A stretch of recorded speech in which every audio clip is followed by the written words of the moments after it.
Os vendedores ambulantes que têm permissão de trabalho para atuar no centro de Ribeirão Preto puderam retornar às atividades mediante a adoção de um protocolo sanitário.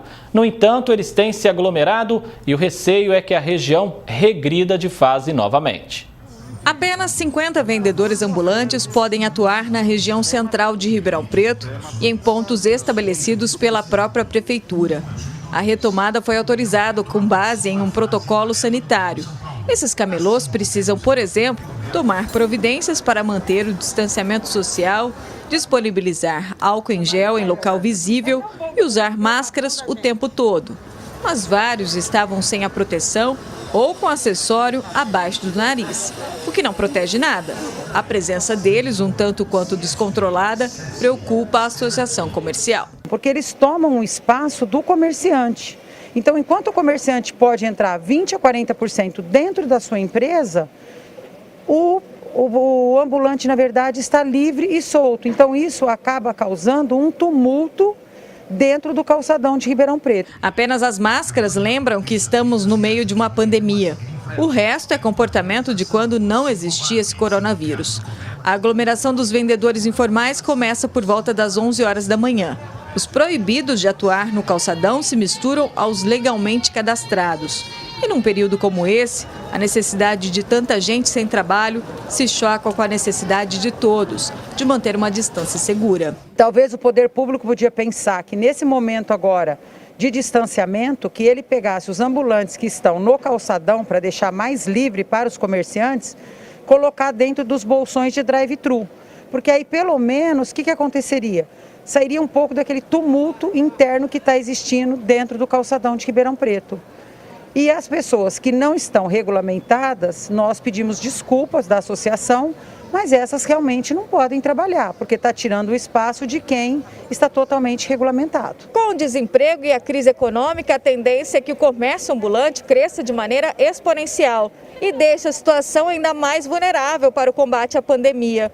Por isso, os empresários reforçam que a necessidade no momento é controlar essas atividades, principalmente aqui no centro da cidade. A prefeitura precisa cumprir seu dever, precisa fiscalizar antes de tudo, com o mesmo rigor, inclusive, que fiscalizou os lojistas na época de restrição máximas. Ou seja, o governo tem imputado a culpa pela disseminação, pela propagação do vírus agora aos ambulantes, aos lojistas e à nossa população que frequenta o comércio, informal ou formal.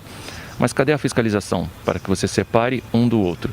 Cadê as medidas preventivas e cadê o bom uso da verba que ele recebeu do governo federal para tal? O Departamento de Fiscalização Geral e a Guarda Civil Metropolitana garantem que realizam patrulhamentos diários no calçadão, a fim de cumprir o decreto de flexibilização da quarentena.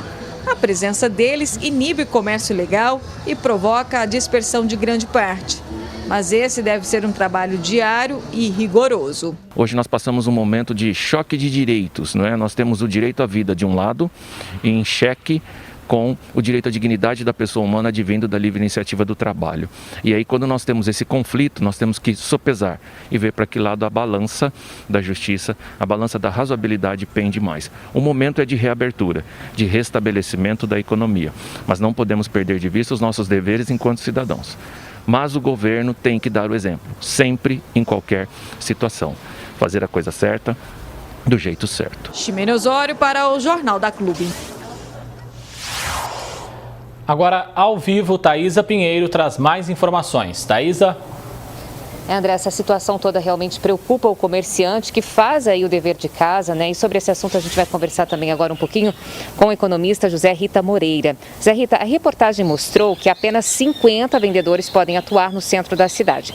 Mas os ilegais insistem em permanecer no local e são eles que prejudicam a retomada das atividades de forma segura. Boa tarde. Boa tarde, Thaisa, André.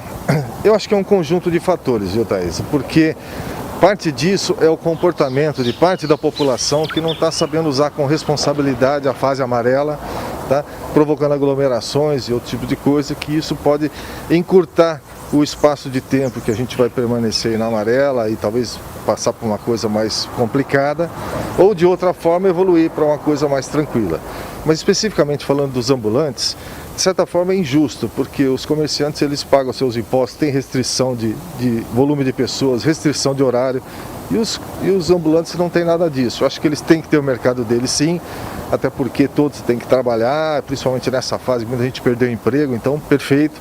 Agora eles disputam espaço com aqueles que pagam os impostos, que fazem tudo regularmente. Então isso eu acho que prejudica bastante o comércio de maneira geral. Precisaria reestudar uma forma aí de acomodá-los de uma outra maneira. Como você disse, com desemprego a tendência é que o comércio de ambulante cresça, né? Nesse cenário é possível controlar a atividade e de que maneira? Eu acho que tem que ter regulamento, tem que estabelecer regras, tem que deixar claro como é que isso funciona, onde eles podem estar, de que maneira não vão prejudicar o vai e vem das pessoas e assim mesmo o comércio. Porque se ele vender um produto similar ao que está vendendo na loja, no ambulante ali, que não paga impostos, não tem nada, e está fácil acesso, porque as pessoas caminhando passam por eles ali, isso é muito injusto com os lojistas. Então, eu acho que sim, deveria restringir um local onde eles possam trabalhar sim, mas que não prejudicasse o funcionamento do comércio legalizado. E com as dificuldades causadas pela pandemia, de que maneira os comerciantes poderão se recuperar economicamente, na sua opinião? Eu acho que eles estão fazendo o papel deles sim, estão procurando fazer descontos, estão procurando fazer promoções, estão dando um atendimento adequado, com todas as regras de higiene ali estabelecidas também.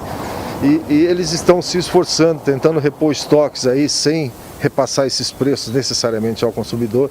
Então ele está fazendo o dever de casa sim. Eu acho que se a população fizer também o seu dever de casa, os comerciantes vão conseguir ter sucesso, retomar contratações, empregos, uma série de coisas aí, e a gente pode ter um final de ano mais feliz aí, se Deus quiser. Então, na sua avaliação, Zé Rita, a perspectiva de melhora para o setor nas próximas semanas, após tanto tempo aí de comércio fechado? Como eu disse, depende do comportamento da população. Se a população souber conduzir adequadamente, com responsabilidade, restringir, para que a gente não saia da amarela, não retroceda e vá em frente, o comerciante está fazendo o papel dele. Sim, a associação comercial tem um papel fundamental nisso tudo. E esse conjunto de coisas é para favorecer a sociedade em si, para que a gente saia logo disso e retome a atividade econômica. Eu acredito muito que isso deva acontecer rapidamente e, como eu disse, um final de ano mais feliz para nós todos. Todos nós esperamos, né? Obrigada, então, pela sua participação mais uma vez aqui no Jornal da Clube. E daqui a pouco nós vamos mostrar que, mesmo após Ribeirão avançar aí para a fase amarela, a quarentena voltou a ser duramente criticada por médicos. Daqui a pouco você acompanha todos os detalhes. André. Até já, Thaísa.